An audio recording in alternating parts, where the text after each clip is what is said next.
Now Tom Finch turned to the waitress, said, "Bring me another Alpine. I'll have one more before I break Marie the news." "Well, boys, we're for it this time. The plant is closed for good. Reagan broke his promise. Now we're working men with no work left to do.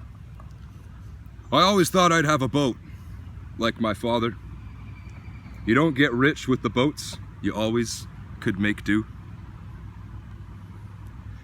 But the boats gave way to trawlers and packing turned to meal. Now that's all gone, and we're for the dole. And the thought of that puts irons in my soul." Tom Finch stood up and said goodbye with handshakes all around. Faces he'd grown up amongst, now with their eyes cast down. Slow foot along familiar road to the hills above the harbor, with a passing thought. Now all of this is through, and I wonder how Marie will take the news. The house had been so much of her, though it had hardly been a year. She'd done his father's house proud, and held it all so dear.